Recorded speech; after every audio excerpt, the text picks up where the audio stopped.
Bonjour à tous, on commence cette revue de presse en France où le journal L'Équipe indique que l'OL a une piste pour sa cellule de recrutement.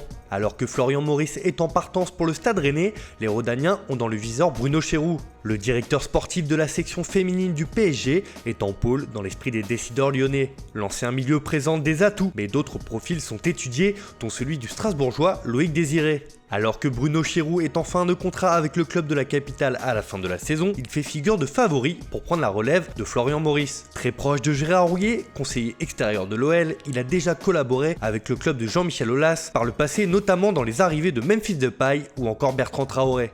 Une piste solide qui pourrait être le complément adéquat au directeur sportif Juninho. Toujours dans l'Hexagone mais dans les colonnes du Parisien cette fois, où l'on apprend que les joueurs de Ligue 1 et Ligue 2 ne seraient pas très chauds pour une reprise rapide des compétitions.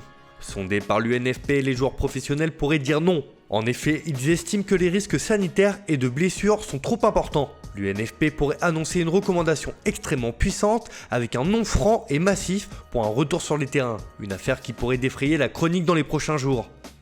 Direction l'Angleterre où les clubs de Première Ligue vont se réunir demain pour décider de la fin de la saison. Et ils veulent à tout prix terminer le 30 juin, sinon ce sera le chaos, estime le Times.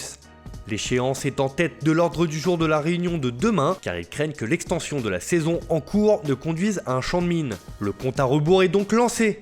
Une information qui fait aussi la une du Daily Express, qui estime pour sa part que si l'exercice en cours va au-delà du 30 juin, cela sera compliqué avec les fins de contrat. Même chose en une du Mirror où les clubs veulent que la campagne soit écourtée s'ils ne peuvent pas jouer tous les matchs d'ici le 30 juin pour mettre fin au chaos de l'été. La réunion entre les clubs de Première Ligue ne va pas manquer de faire réagir autre manche, mais les principaux acteurs veulent à tout prix terminer la saison le plus rapidement possible. On file en Espagne où c'est le mercato d'une pépite du Barça qui fait la une du quotidien Sport. En effet, Riqui Puig est très courtisé un peu partout en Europe. Le milieu de terrain voit le Celta Vigo, l'Ajax ou encore des équipes de Première Ligue et de Bundesliga s'intéresser à lui. Le Barça ne veut rien précipiter, il compte sur son jeune joueur pour l'instant et estime par ailleurs que dans tous les cas, il fera la préparation estivale avec le club Blaugrana. Une décision sera prise pour donner une impulsion à sa carrière par la suite. On imagine donc qu'il pourrait être prêté la saison prochaine afin d'acquérir du temps de jeu. Sur la couverture du journal, on y apprend aussi que Pierre-Emerick Aubameyang serait dans le viseur du Real Madrid la saison prochaine. Les merengues seraient disposés à mettre 32 millions d'euros sur la table pour s'attacher des services du Gabonais. Cependant, venant d'un média pro-Barça, cette information est à prendre avec des pincettes, car le Real est également annoncé sur les rangs de Erling Haaland, le buteur du Borussia Dortmund. Toujours sur le mercato, en une du journal AS, il est question de l'avenir d'un Français.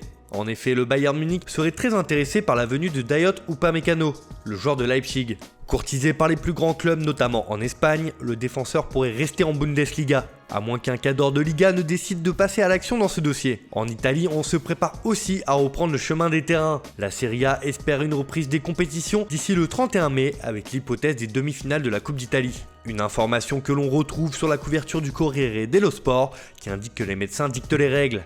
La Serie A repart en stage. Le protocole pour la reprise des entraînements est défini. Les clubs italiens espèrent pouvoir reprendre en douceur avec la Coppa et des rencontres plutôt alléchantes comme Napoli-Inter le 27 et Juve-Milan le 28 mai. Tout sera mis en place pour que les compétitions reprennent dans les meilleures conditions. Toujours dans la bosse, c'est du mercato qui fait la une de la Gazzetta dello Sport. Évidemment, c'est le dossier Lautaro Martinez qui fait les gros titres. L'Argentin déclare sa flamme à l'Inter, mais ses agents négocient avec le Barça. Car ce ne sera pas simple de résister aux Catalans, titre le journal au papier rose. Annoncé comme une recrue prioritaire du FC Barcelone, l'été prochain, l'Argentin aura du mal à résister aux sirènes des Blaugrana. En une de Tutto Sport, c'est l'avenir d'une jeune pépite qui est au centre de l'attention. Le président de Brescia scelle l'avenir de Sandro Tonali et souhaite que le jeune prodige reste en Serie A. Massimo Cielino explique qu'il aimerait le vendre à la Roma ou à Napoli, mais sait que les paradigmes économiques ne le permettront pas. Alors il ne reste que l'Inter et la Juve qui devront s'arracher le milieu de terrain. En parlant de Brescia, on termine ce tour de la presse en Turquie, où c'est un nom bien connu de la Ligue 1 qui fait la une de Photomatch. Et c'est Mario Balotelli qui pourrait rebondir en Super League à Galatasaray. L'Italien aurait dit oui au club stambouliote pour la saison prochaine. Alors que Radamel Falcao pourrait ne pas rester sur les rives du Bosphore, le club voudrait le remplacer par une autre star mondiale et Balotelli semble être le remplaçant idéal. L'Italien serait prêt à accepter un salaire d'1,5 million d'euros par an, mais fixe une seule exigence, qu'il n'y ait pas de racisme dans les stades, explique le journal. Alors que Brescia est actuellement dernier de Serie A, Galatasaray lui offre une belle porte de sortie. Affaire à suivre donc. Voilà, c'est tout pour aujourd'hui, on se retrouve dès demain pour une nouvelle revue de presse. En attendant, prenez soin de vous et n'oubliez pas, restez chez vous.